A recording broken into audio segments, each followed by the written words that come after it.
I'm Susan Krauss. I'm a therapist and a writer, and I spent the last 3 years researching for a novel that just came out, Insufficient Evidence on Campus Sexual Assault and the Interface with Hookup Culture. My point today has to do with truth and memory. Christine Blasey Ford is telling the truth. She knows exactly what happened to her. She can remember it because it was traumatic. She did not anticipate it. She was a kid.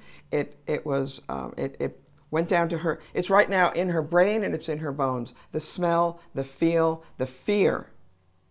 That's why she remembers it. It was trauma. Judge Brett Kavanaugh is not lying. He's not lying about the assault because he doesn't remember. Because for him, there was nothing in that was traumatic whatsoever.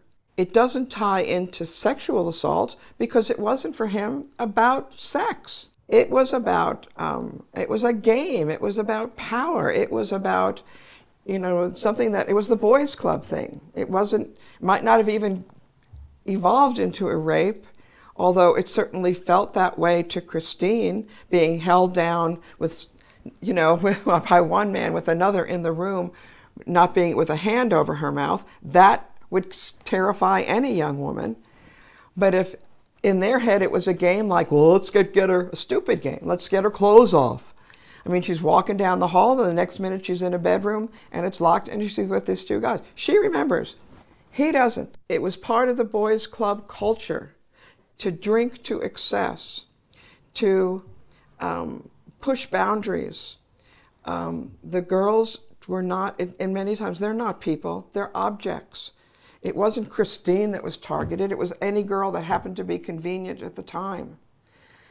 Over and over this happens, and half the time the guys wouldn't recognize the girls in a lineup 6 weeks later.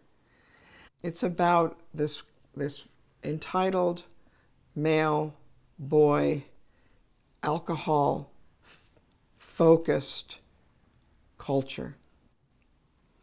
And the fact, the critical piece that for me is in my brain right now is that we can't, it's not what Brett and Christine happened with Christine all those decades ago.